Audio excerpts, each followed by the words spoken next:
Mintzy, Merry Christmas to you and everybody in North Louisiana. Big day with the Walk-Ons Independence Bowl coming to you. Yes, very big day in Shreveport, and very happy for all the people in the Shreveport area getting Louisiana Tech and Miami, a matchup that really hits regionally and nationally. Perfect weather, 68 at kickoff. Expecting a big crowd, just happy for everybody involved. What do you think, Ben? How are the Bulldogs going to do against the U? Well, we'll get to that here in a second, actually. That's funny you mentioned that. One of the winners. All right. Well, how was Christmas, Mintzy? Christmas is great, even though that 1-5 performance last week on the picks. What? Oh no! But, oh no! Are we back? Are we back under 500? Yeah. We're back. We're at like 3 under. It's not good, no! But no! It's not good. But luckily, y'all still love me anyway. Thankfully. Yes, we do. So we do love you, but let's think about this. Is this? No, I guess we got multiple NFL weeks left to try to claw this thing back. I didn't know if this was the final week. We got time. All right, we're going to extend this thing through the Super Bowl. Nobody's panicking, Ben. Nobody's panicking. What you got for us? Well, we're going to start with that Miami-Louisiana Tech game today in the Independence Bowl, and what an opportunity this is for Tech. I mean, you get to play the U, even if they are the artist formerly known as the U. They're still the U on the helmet. You get a Power 5 opponent in your backyard. You're getting 6.5 at home. Both teams have some people sitting out this bowl game because the NFL draft, U's got more sitting out. Now, I just think Tech's going to be fired up at home basically here. I'm taking Tech plus 6.5. Tech was pretty good this year. They had the suspensions at the end of the year of Jamar Smith and their wide receiver Adrian Hardy kind of hurt them and caused them to not win the USA West. But they still finished 9-3 and had a good team. Wait, so you're taking La Tech with the 6.5. Both these teams have guys sitting out for the NFL draft? Yes, and I got to mention Amik Robertson, who's from South Louisiana, is one of them. He's first-team All-American. He's one of the best defensive backs in the country. It's a big loss for Tech, but I just want to say he was a superstar the last 3 years. I enjoyed watching him play. Reminded me a lot of the Badger, the way he was just all over the field for 3 years, and he had a great career, and I just want to say good luck to him in the NFL. I want to say that class of 2017, he was probably like the 26th guy for LSU on the board. I mean, like there was a point in time where they believed he was going to get a scholarship to LSU, but he'll be a probably should have. he'll be a pretty good pro. All right, Mintz, where are we going next? Louisiana Tech plus the 6.5. First play of the bowl day. Well, we're going next to where I'm getting on the road. Y'all are going too. We're headed straight to Atlanta. Now Christmas is over. Hope it was great. I've been looking forward to this Atlanta trip all year. I'm so fired up. Hitting the road tomorrow. And man, I've watched a lot of Oklahoma this year, and I'm not liking what I'm seeing. I just don't think they got the firepower to stay with the Tigers. I think LSU. I don't want to say rolls, but pretty easy win for the Tigers. Hopefully Joe Burrow's not listening to this, but I like LSU by 13. I don't think Oklahoma can stop them that much. And to me, the biggest thing is Oklahoma's not that explosive on offense this year, like they've been the last couple of years with Baker and Kyler. Down the stretch.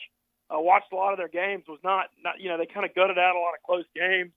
I don't know if they got the firepower to mess with the Tigers this year, but let's be honest, not many did. Wow, LSU minus 13 versus Oklahoma in the Chick-fil-A Peach Bowl in the national semifinal. There, where are we going next? We're going to the other playoff game, and this one's fascinating. I thought Vegas made a statement by making Clemson favorite here over Ohio State. Clemson's a 2-point favorite. You look at how public Ohio State's been all year. LSU and Ohio State cleaning up every award. You don't see Trevor Lawrence or Dabo or any Clemson guys there. But I feel like Clemson peaking late again this year, just like they did last year. Everybody, remembered last year when they lost to Syracuse and this year when they almost lost to North Carolina. Teams are different in December than they are in September. And since October 1, this team's beaten everybody by at least 30. And if Vegas thinks they're better than Ohio State, I do too. So I'm going to take the Clemson minus 2. Clemson minus 2 in the Fiesta Bowl. All right, where to next, Mintz? Going to the NFL, and one thing we did get right last week, and this is the only thing, but this Atlanta Falcons season reminds me a lot of the Drew Brees, Sean Payton era, 2014 to 16, when they were very professional but ended up 7-9, and Atlanta closed real strong.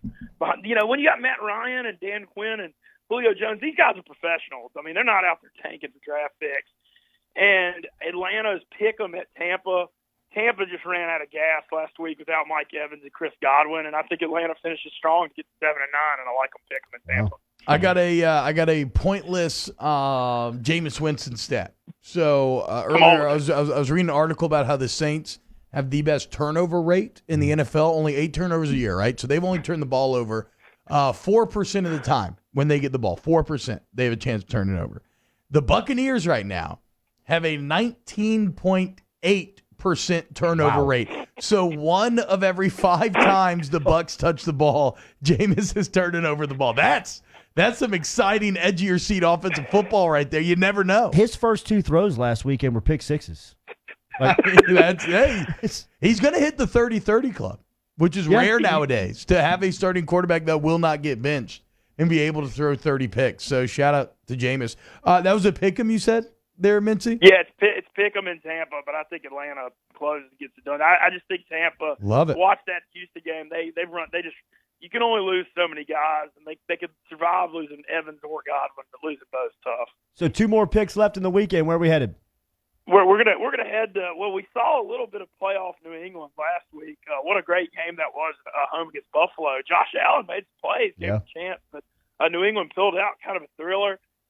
New England's still playing for the number 2 seed. I remember last year at this game, they beat the Jets like 38-3 last year in this exact spot in week 17. I think they're just going to hammer Miami. I think it's like 14.5 is what I'm seeing. This game's up in New England. New England's playing for the number 2 seed. And this is about that time when, it's the annual story in the NFL. Everybody writes New England off. They don't have it this year, and then they start playing well for the playoffs. I think that very well could be in play again this year. Final play of the weekend. It's kind of a dud. It's the battle for Ohio, but it's not the great. This is a tough week on the board because all the meaningless Week 17 games. Joe Burrow not playing in this game, but I like the Bengals. I like Bengals as a 2.5-point home underdog against Cleveland. I think Kitchens is getting fired after this game. This Cleveland meltdown's been really something to watch this year. It's kind of been bad. I hate it for all the LSU guys up there. I hate that Joey's got to go to Cincinnati.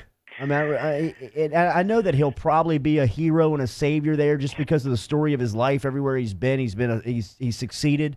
But that franchise is in the toilet bowl, man.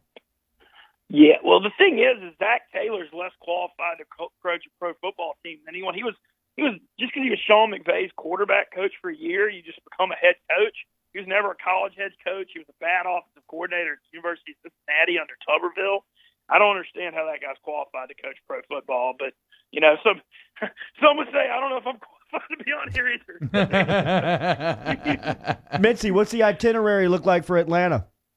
Oh man, this one's going to be too great. This is my first LSU game to make this year too, so I'm doing it quite big. Driving from Monroe to Hotlanta tomorrow. Going to go to the game Sunday morning. Jimmy Ott, Rohan Davey, and myself live 10 to noon from the Marriott Marquis for Sunday football.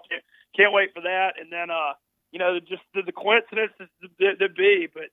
Sunday, Monday, Tuesday, 3-night New Year's Panic Run at the historic Fox Theater in downtown Atlanta. Fox is great. I'm going to be in Atlanta until Wednesday or Thursday next week. Oh my God, that's going to be incredible. By the way, I misspoke.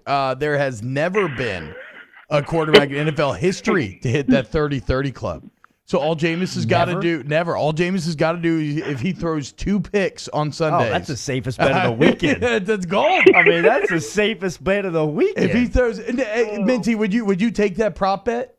Where would you land? Yeah, would you land on him throwing 2 picks? I would take it in the first half. Especially now he doesn't have Evans. Especially without Evans or Godwin, he's having to force balls to guys that are barely in the NFL. So yeah, it's going over. There we go. Let's go, Jameis. All right, Mitzi, Merry Christmas, Happy New Year, buddy.